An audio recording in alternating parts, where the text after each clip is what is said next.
The moon, an inspiration for poets, lovers, and space enthusiasts. But although the moon has been dutifully orbiting the Earth for more than 4 billion years, it's done so in splendid isolation. All that changed in July 1969, of course, when something appeared in the black lunar skies that had never before. A piece of human-made hardware come to visit, and it carried members of the species that had constructed it. For 3 years, the Apollo program rocketed astronauts to our natural satellite. In total, 12 men stomped their boots in the sticky lunar dust. And then in 1972, an astronaut climbed a ladder back into an Apollo descent module and bid farewell. We leave as we came, and God willing, as we shall return. Gene Cernan was the last man to speak words on the moon and walk its dusty regolith. No human has ever been back, and so the 4 billion years of silence resumed, although Captain Cernan is making noise about it here on Earth. Gene, you were the last guy on the moon. When you stepped back into the module, did you know that you would be the last guy on the moon? Well, we knew Apollo 17 was the last flight of Apollo. And I sort of figured I'd be the last man on the moon in the 20th century. But here I am 43 years later, still the last man on the moon. Give me a break. That tells us what we have not done in the last 4 decades. If they put you in charge of the program, what would you do differently? We'd be back on the moon by now. We'd be developing the moon, the resources, and if I had been elected president 40 years ago, we'd be on our way to Mars long ago. Now, it sounds easy, and maybe it sounds easier to say than do, but it could be done, and we could have done it. We were ready to do it. It's the most disappointing thing in the world for me today to have this yoke over my shoulders being called the last man on the moon. Oh, fine, that's great. It's a handle people put on me. But the reason behind this documentary of mine is to stimulate and inspire those young kids, because one of them's out there today and they're going to take us not only to the moon. I don't know whether you will, I won't, but one of us will be around to see him go to Mars. Thanks, Gene. Thanks very much. Thank you. Gene Cernan is an astronaut. His documentary film is The Last Man on the Moon. I'm Molly Bentley. I'm Seth Shostak, and welcome to Big Picture Science, produced at the SETI Institute, where researchers investigate the nature and origin of life. On Big Picture Science, we step back to get the wide-angle view on science and technology. In this episode, so why didn't the U.S. fulfill Captain Cernan's hopes to put us back on the moon by now? To answer that question, a look at why President Kennedy launched the Apollo space program and why NASA dropped the moon from its space itinerary. Then, where we are today, which countries or companies have lunar ambitions, and why that legendary first step wasn't taken by a woman, despite the fact that in 1961 many had qualified as astronauts. We'll hear from one of the women of the Mercury 13.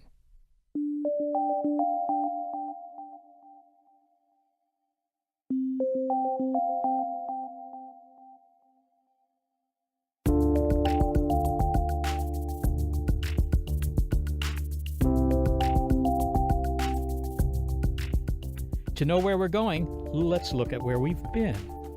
I'm John Logsdon, Professor Emeritus at the Space Policy Institute, George Washington University.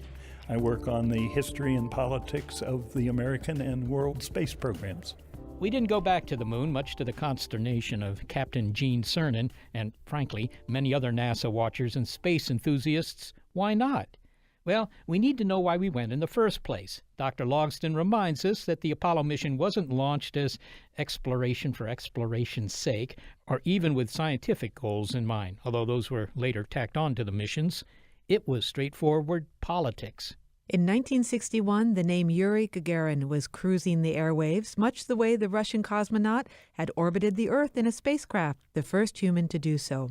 He was the subject of anxious analysis on radio, TV, and in print. The space game for the U.S. was on. Well, actually, the game was on, or at least the warm-up stretching was on, 4 years before Yuri made his debut, when the Soviets launched the first artificial satellite into space. I happen to remember where I was when I heard that news. I was reading the papers one morning while getting ready for school, and I asked my father what this meant, and he said, Well, this was serious news because it showed that the United States was way behind in getting into space. You read the papers as a young teenager every day? Yes, I was able to read. It turns out I was able to read.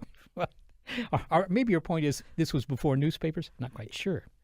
Well, Before the internet. Okay. well, certainly that. But the point is, after we beat the Soviets to the moon, we lost a lot of our incentive to keep going back.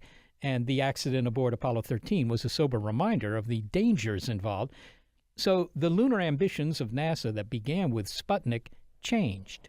Well, Sputnik was, if you want, strike one of the Soviet Union winning the competition in space. And you have to take a step back, and people these days forget the zero-sum character of U.S.-Soviet competition in the 50s and 60s. The Cold War was very real. We were hiding under desks because nuclear attack was imminent. And so when Gagarin went into space, Kennedy viewed it as strike two in a Soviet competition with the United States and was determined that there would be no strike three. So he asked his advisors, and I quote the memo he wrote in April 1961, "Find me a space program which promises dramatic results in which we could win."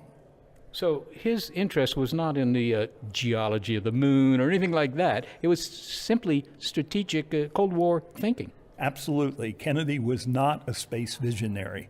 He knew very little about space, had not thought much about space before becoming president. And then he found space as a tool in U.S.-Soviet competition for world leadership. And that's why he was willing to invest the very large amount of public resources and technical talent in a space race, because he figured winning that race, actually not even winning, I think it was entering with the intent to win, achieved his goal.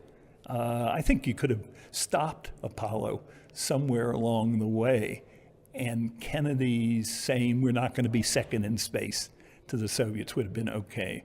But the program had so much momentum, it carried through, particularly after Kennedy's assassination became a memorial to a fallen young president. Now, really, was there a race? I mean, were the Soviets aiming for the moon? Were they planning to send men to the moon? Well, not during Kennedy's lifetime. There was a debate inside the Soviet Union, in fact, much more of a debate in that totalitarian society among the elites of whether it made sense to undertake a human lunar landing program. It was only in August of '64 that the Soviet Union leadership said, yes, we're going to do that. By then, Kennedy, of course, had been killed, and the U.S. was well down the path to success in Apollo. All right, John, let's jump forward a couple of years. 1969, July 20th, we land on the moon. We keep sending people back to the moon for a while, and then we stop. And, well, why'd we stop, actually? Well, I think there are two reasons, at least two reasons. One is that each Apollo mission was very risky. And the people managing those missions knew that even before Apollo 13. But of course, Apollo 13 dramatized just how risky it was. And so NASA said, our job was to get astronauts to the moon and safely back to Earth. We've done that. Let's quit while we're ahead. There was not a strong push to continue repetitive missions to the moon. And then at the presidential level, Nixon got spooked by Apollo 13. He got turned off with the idea of repeated missions to the moon. And so he was perfectly willing to let NASA cancel 18 and 19, and he wanted to cancel 16 and 17. He would have been happy with 6 missions to the moon instead of 8. All right, so Nixon comes in, and NASA's asked to come up with a plan for what to do in space next, and they come up with a pretty ambitious plan. Everybody assumed, I suppose, the next step was Mars. I mean, from a naive point of view, that's the next interesting destination out, but that didn't go very far. Well, what NASA really wanted to do in the post-Apollo period was build a big space station. That was their post-Apollo goal. But they decided that you couldn't justify a space station without it being linked to some dramatic destination, and that destination was Mars. So Mars was, I don't think anybody seriously thought that Richard Nixon would approve a program as it was presented going off to Mars in the 1980s. But it provided a reason that you would need this intermediate step of a space station. and incidentally a supply vehicle for rotating crews and cargo called the Space Shuttle. I mean, the station was where the shuttle was supposed to shuttle to. Yeah, and the shuttle became our space program, at least the manned space program, for a really long time. And yet, I don't know, I think a lot of people didn't find it terribly exciting. Well, it wasn't supposed to be exciting. I mean, it was supposed to routinize access to space. I mean, we're kind of hoisted on our own rhetoric. If you're going to make access to space routine, then you can't also make it exciting. I mean, the launches were still excited. We all went and saw the thing go, and a human space launch is still one of the most exciting events to witness. But, doing routine things in space is routine. Well, so what's the situation now? Because we seem to be still, in a way, in the Nixon era, or is that unfair, in terms of our ambitions with manned spaceflight? Well, I think we're transitioning. I think we're finally, the momentum established by Kennedy and modified by Nixon that led to station and shuttle, or shuttle and station, I guess is the right order, is beginning to peter out. I mean, when the shuttle now is grounded, we see the end of the station in sight. Mr. Obama set a goal in 2010 of getting to Mars in the 2030s, and I think there is a consensus that that is the right direction for the program, that if we're going to have a government program, it should explore, it should go somewhere beyond the immediate vicinity of the home planet. So I think we are in this kind of slow but real transition to a next era in space, which is the resumption of exploration more or less for its own sake. So finally, John, what do you say to people, and I'm sure you confront many of them, who say, sending people into space, it's just not cost effective. The robots can do the science better, cheaper, and without any loss of life. Why should we be sending hominids, beyond Earth anyway? Well, the memo signed by NASA Administrator Jim Webb and Secretary of Defense Robert McNamara, May the 8th, 1961, recommending setting a lunar landing as a national goal, said it is men, not merely machines, that captures the imagination of the world. I think that's still true more than 50 years later. John Logsdon, thanks so very much for speaking with us. My pleasure. John Logsdon is Professor Emeritus at the Space Policy Institute at George Washington University. Well, it's interesting to hear that the goal of going to Mars was one from the Nixon era, that it was that long ago that we had that aspiration. Yeah, well, certainly it was, because, look, we'd gone to the moon. Everybody was excited about going to the moon. This was the first step on the yellow brick road of space exploration. Everyone assumed we would keep going to the moon, but we didn't. That was a surprise. And they figured that the next place to go to was obviously Mars. That was beckoning us, even back then. NASA was actually charged with coming up with a plan to go to Mars, to send people to Mars, not just hardware. And they did that. And it came back to George Bush Sr., who was president, and he presented it to Congress. It was like $500 billion, as I recall. It was called Battlestar Galactica, the rocket they were going to build, because it was so huge. And, the politicians said, think again. I mean, that was entirely too much money. So we weren't going back to the moon, and we weren't going to Mars either. It was kind of a disappointing development, because here we were. We had finally gone to the final frontier, taken one step, and then kind of stopped. The public imagination has been enthralled with the idea of Martians. How far back does that go? Well, that goes certainly back to the 19th century, because, there was this whole question of canals on Mars. But Mars was interesting from the beginning because it was the only planet you could see the surface of from the Earth with these small telescopes that we had. Did the public become as enthralled with the moon and the idea of there being beings, not beams, on the moon? Moonbeams. There are moonbeams too, but, well, yes, the idea that the moon might be inhabited is fairly old. In fact, when I was a kid, there was a well-known comic strip, Dick Tracy, and they had plenty of moon creatures there, presumably wearing moon boots. Yes, but actually by the 19th century, we knew that couldn't be the case, because astronomers noted that there was no atmosphere on the moon, there was no water on the moon, and presumably there were no moon beings either.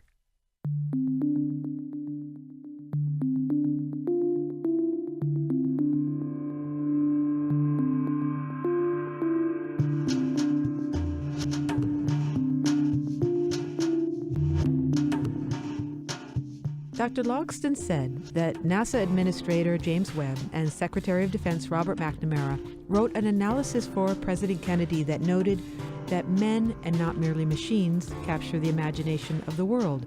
But what about women? After all, in 1961, more than a dozen were qualified to go into space. Find out why they didn't. The story of the Mercury 13, including how one of them feels about it now. Next. It's Are We Over the Moon? On Big Picture Science.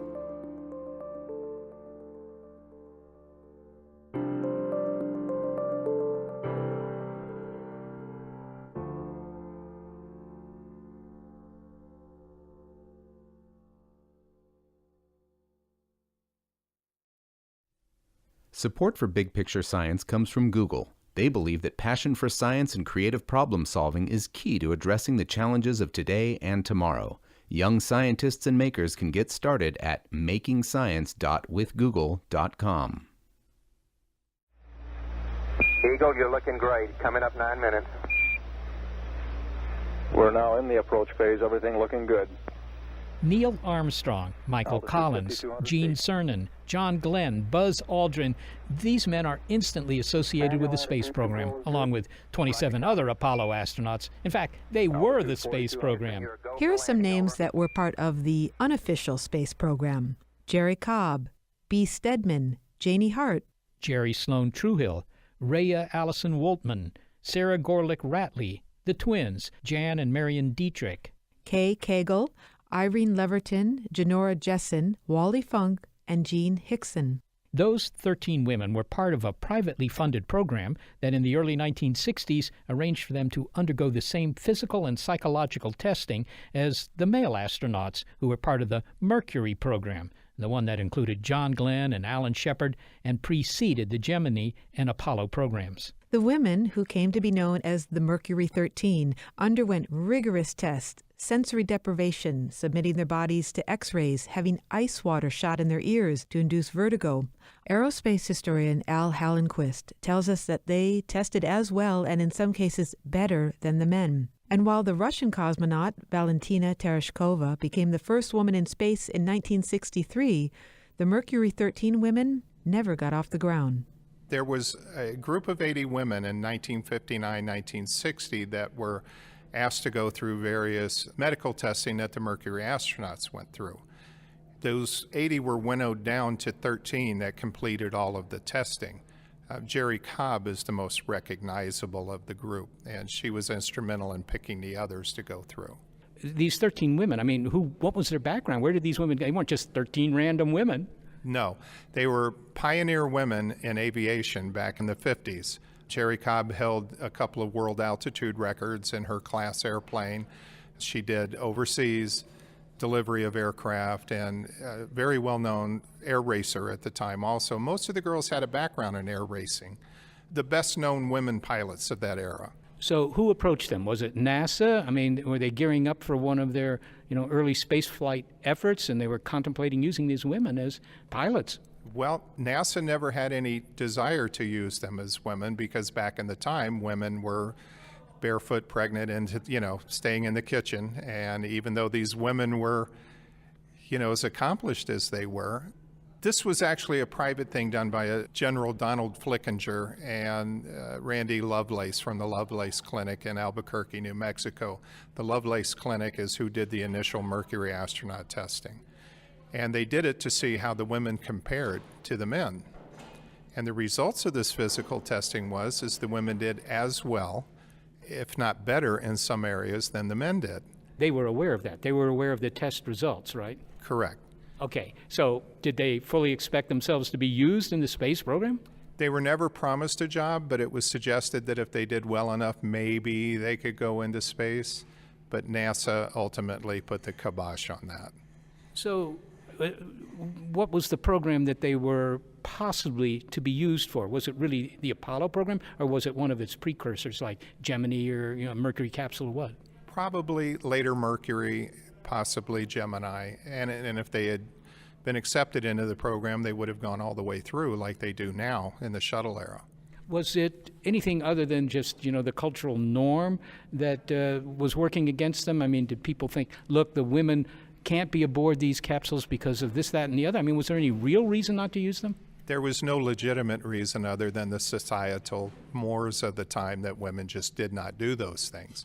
And there was also the concern on NASA's part that if they lost a woman, space is a very dangerous frontier, and it was still very new back then, that if they lost a woman, that might cause them to lose the space program. So they were scared of that. But it was also the male-dominated era of the 60s that women didn't do those things. I have to say that this is, to me, pretty much a new story. And, I figure I'm at least averagely conversant with the space program, and yet I don't know about this. Why not? Well, we do have a website, mercury13.com. There's been a couple of books written about it.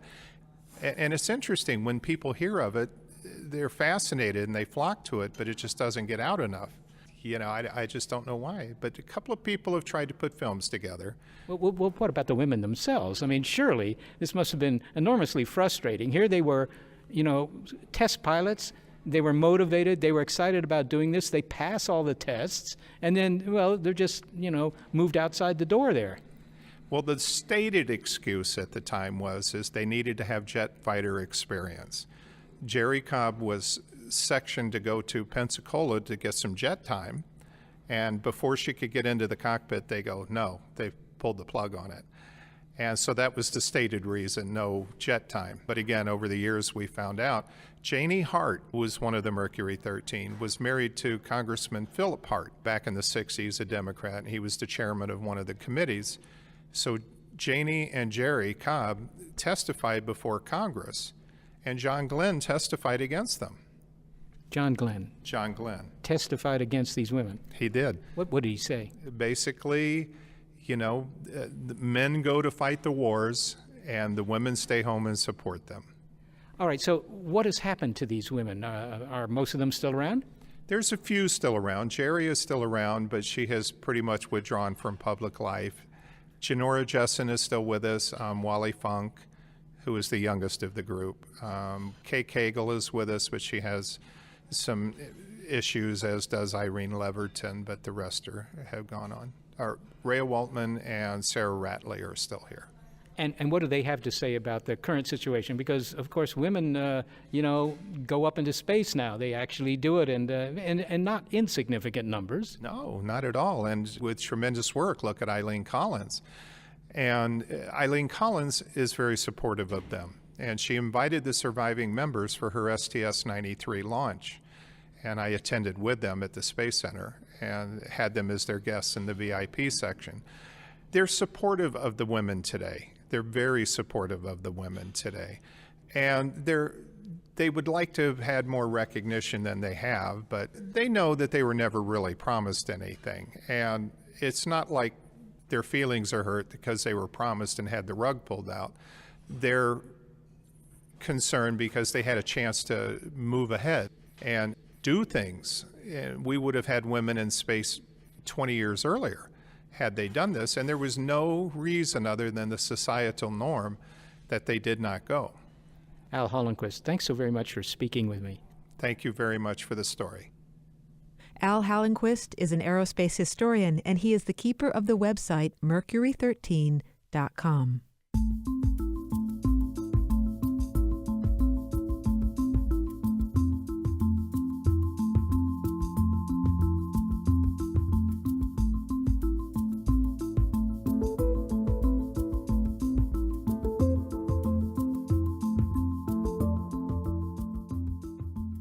If you heard the list of women's names we recited earlier, you might recall hearing the name Sarah Gorlick Ratley. She was one of the Mercury 13 who underwent that astronaut testing more than 50 years ago.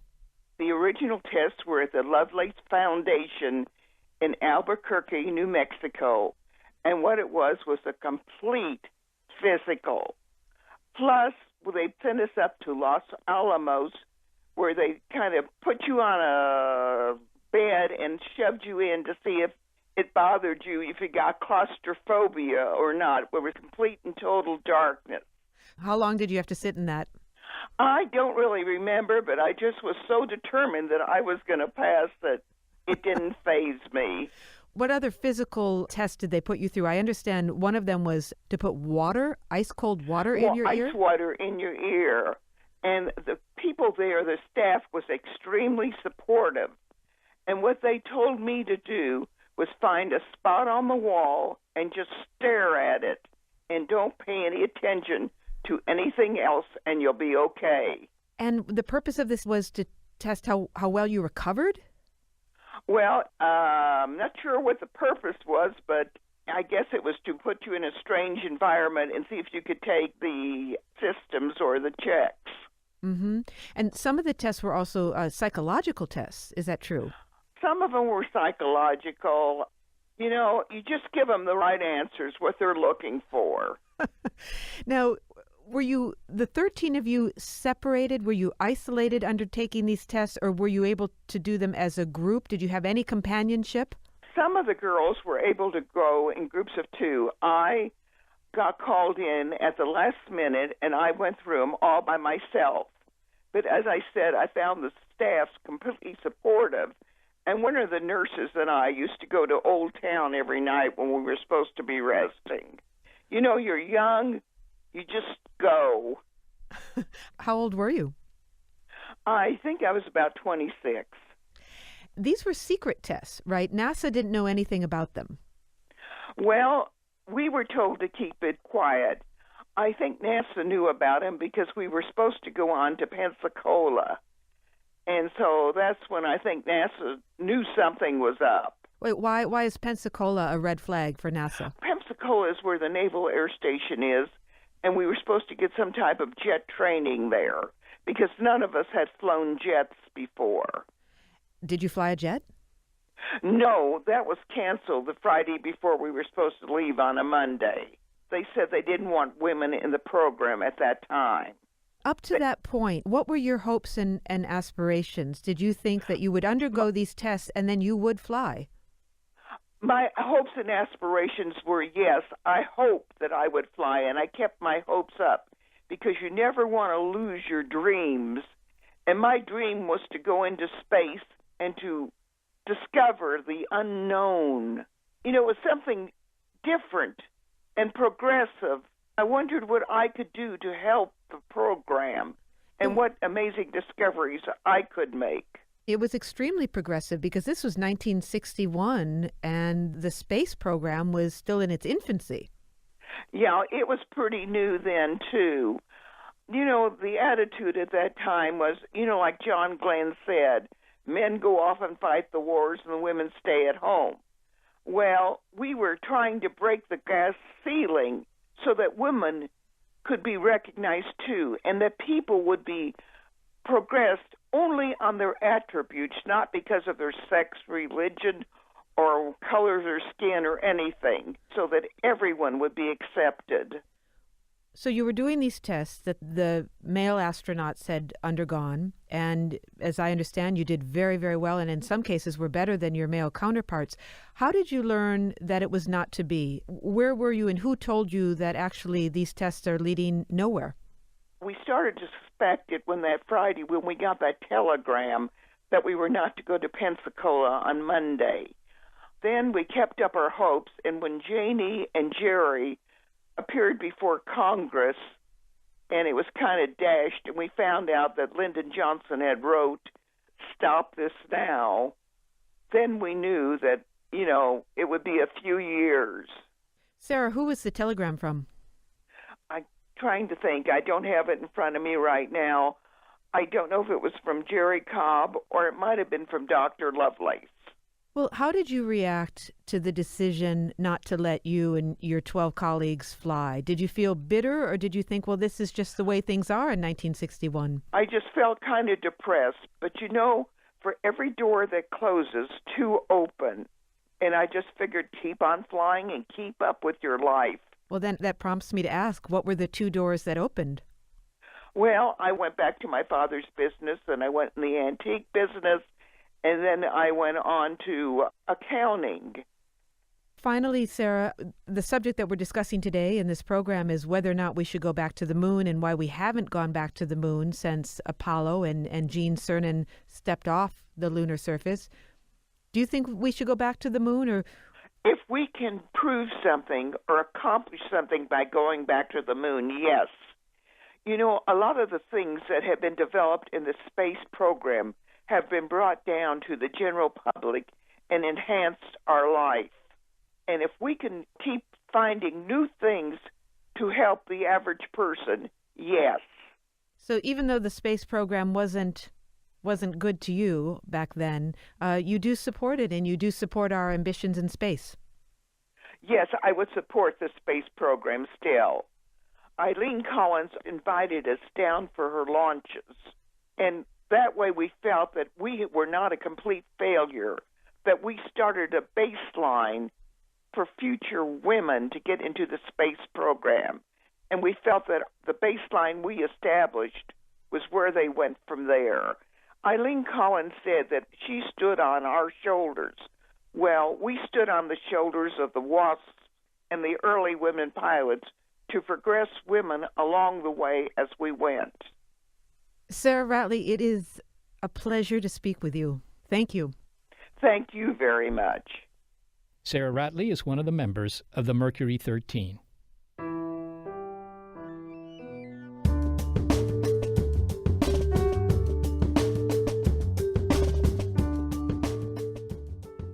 That was the space program. Now we're left looking to the future.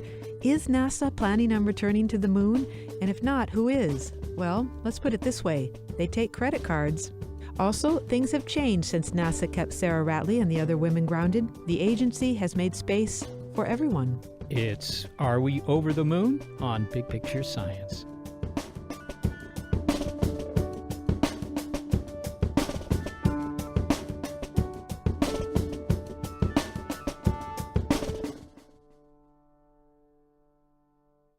Big Picture Science is also supported in part by Podiversity. Podiversity offers easy access to ad-free podcasts on Android devices. Your subscription to Podiversity helps support the production of Big Picture Science and your other favorite podcasts.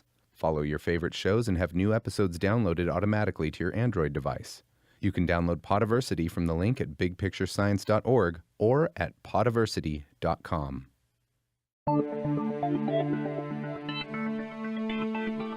Okay, reality check. It's not 1961 anymore when Sarah Ratley and the rest of the Mercury 13 passed their flight tests but were told by NASA, stay home and on the ground.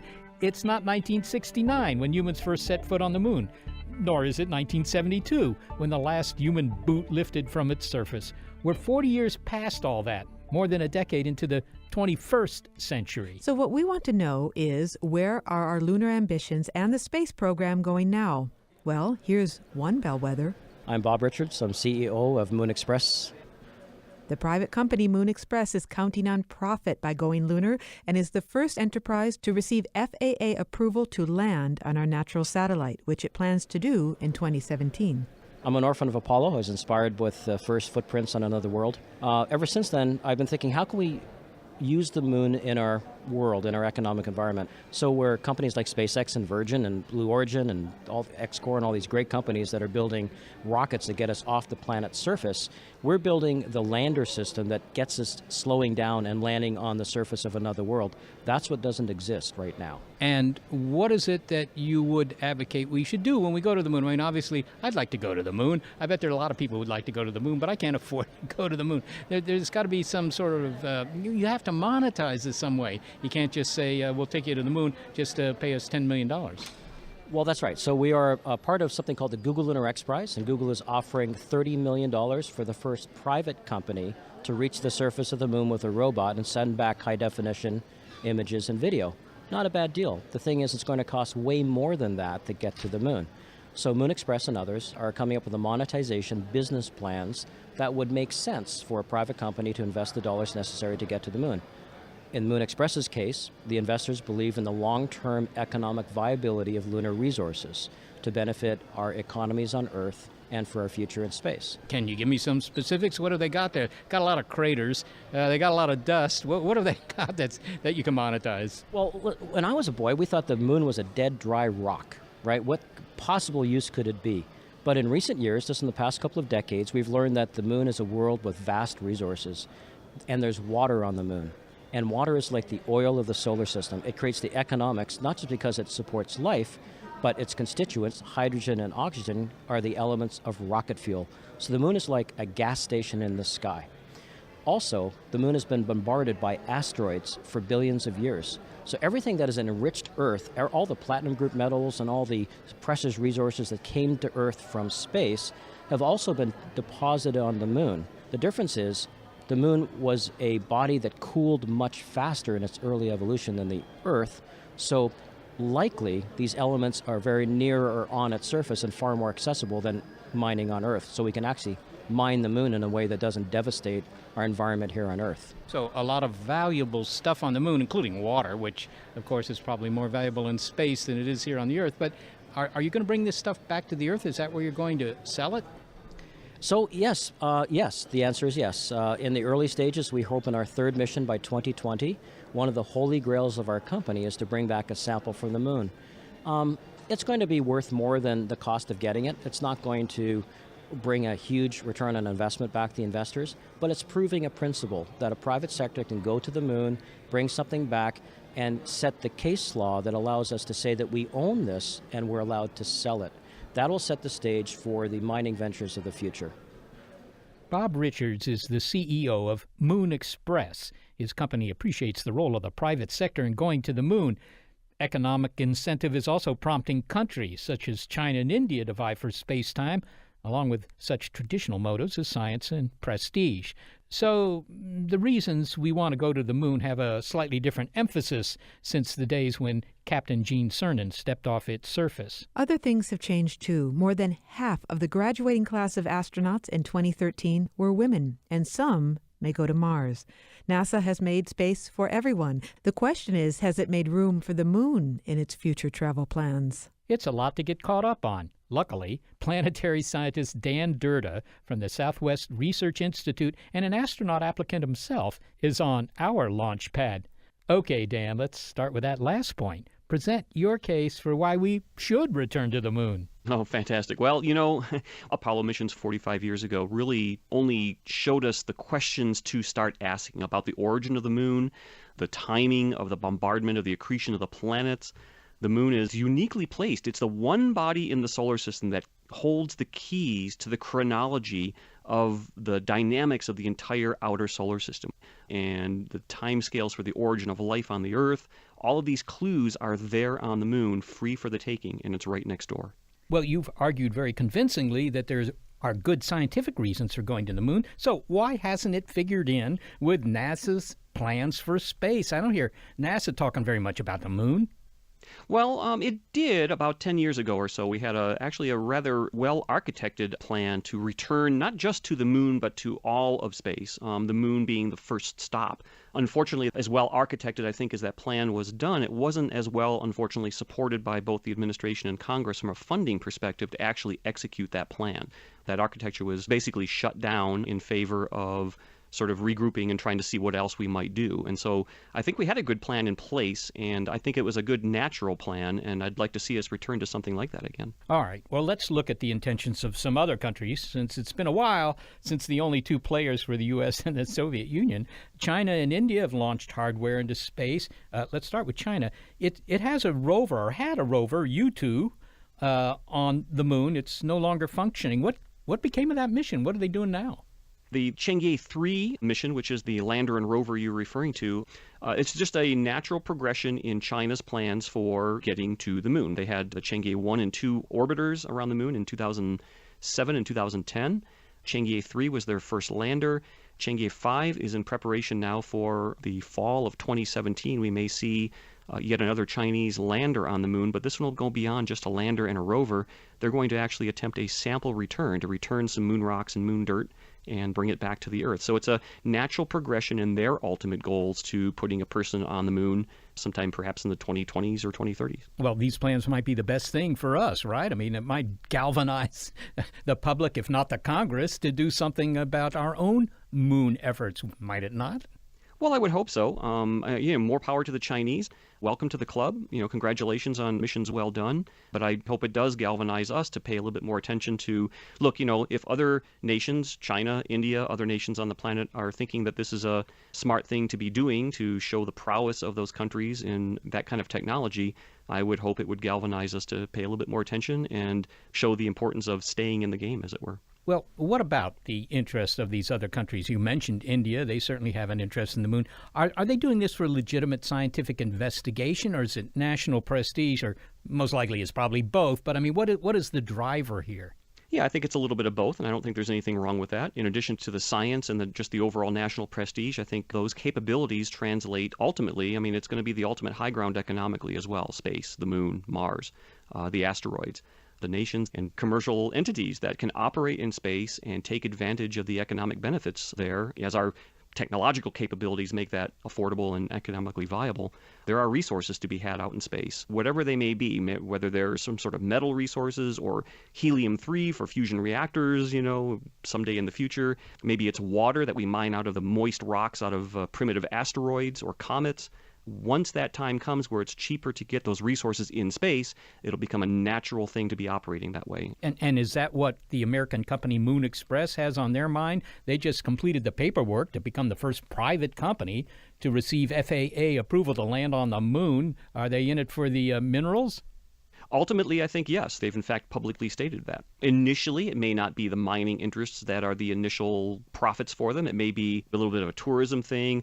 I know they've expressed interest in basically doing burials on the moon, sending people's cremated remains to the surface of the moon.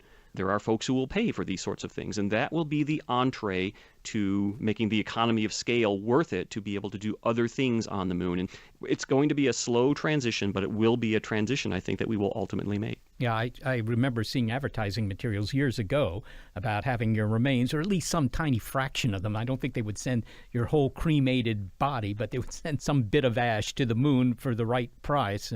Cremated to crater. It seems like a kind of an expensive proposition, but for some people, apparently, it was appealing. So. Absolutely. And that's just one example. I'm sure there are things that we haven't even thought of yet that some people will find interesting enough to put out their dollars to go and pay to go and do this thing on the moon, whatever that thing may be.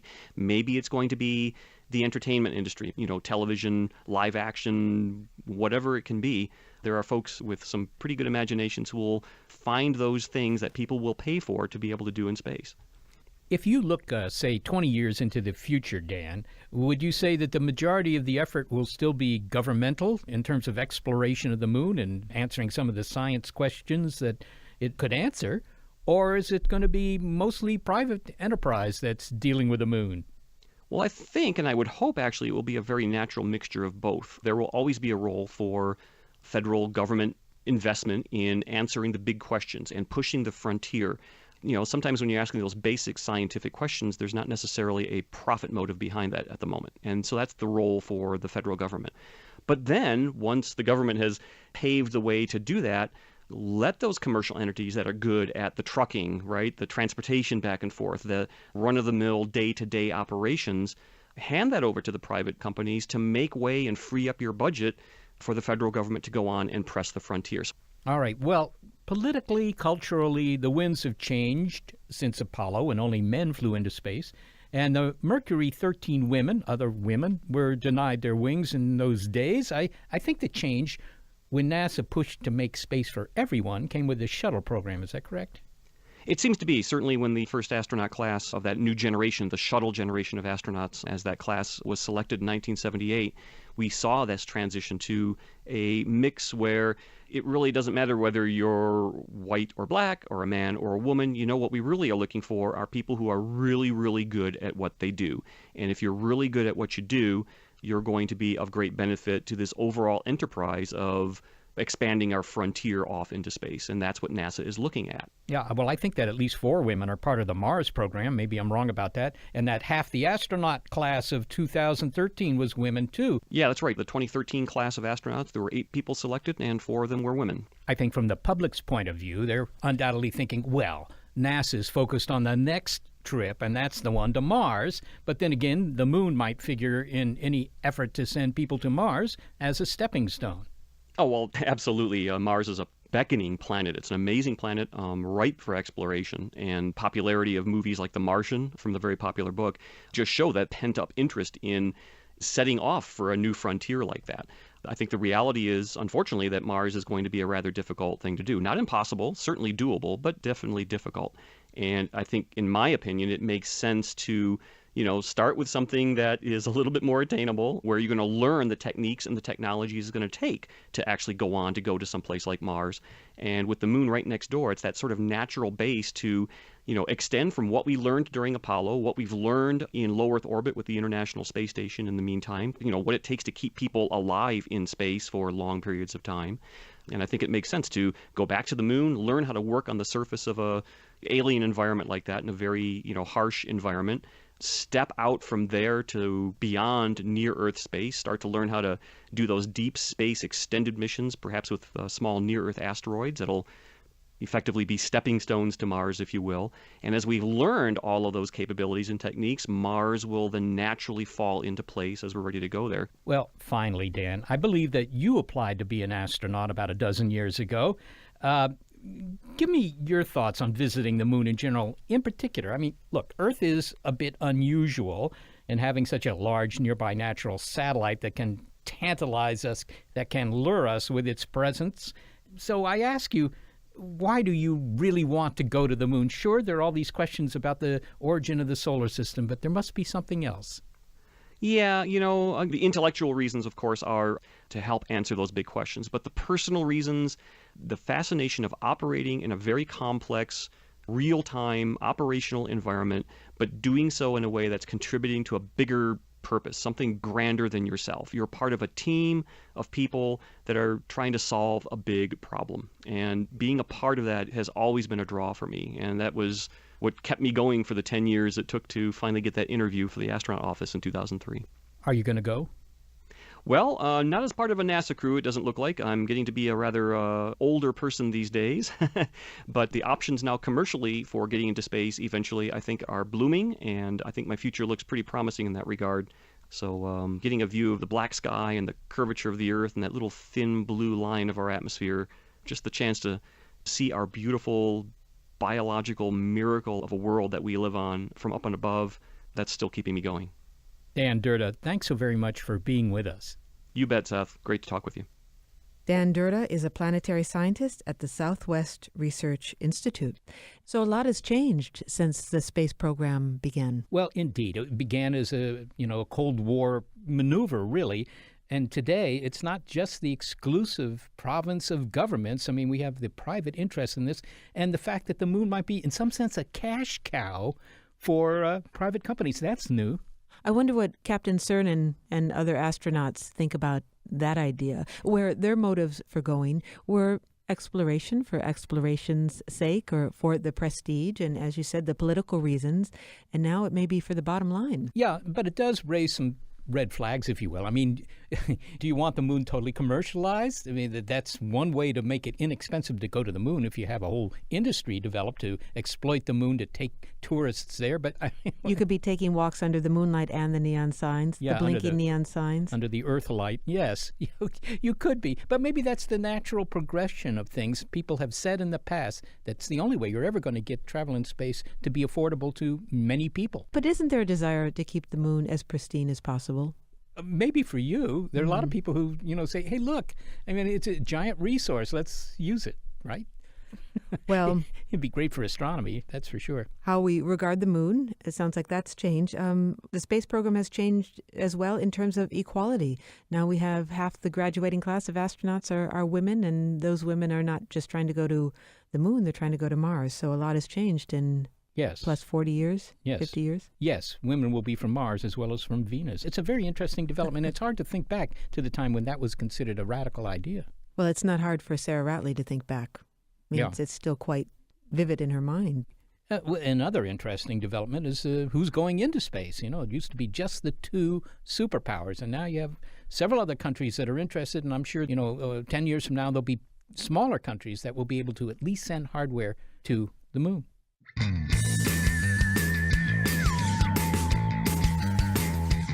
We want to thank the duo who help us produce this show and put up with our lunacy along the way, Gary Niederhoff and Barbara Vance. And thanks to financial support from Rena Shulsky David and Sammy David, and to the William K. Bowes Jr. Foundation.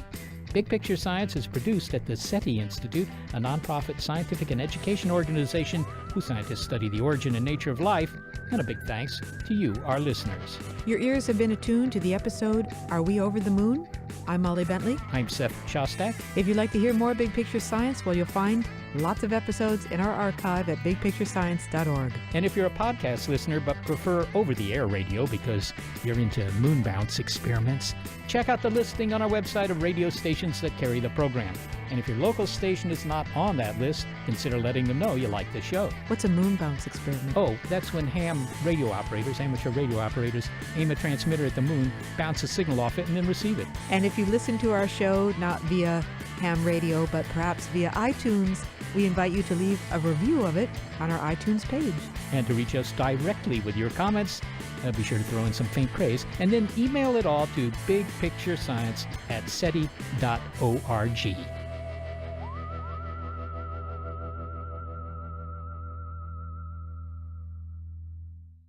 But why, some say, the moon? Why choose this as our goal? We choose to go to the moon in this decade and do the other things, not because they are easy, but because they are hard. Because that goal will serve to organize and measure the best of our energies and skills. Because that challenge is one that we're willing to accept, one we are unwilling to postpone, and one we intend to win.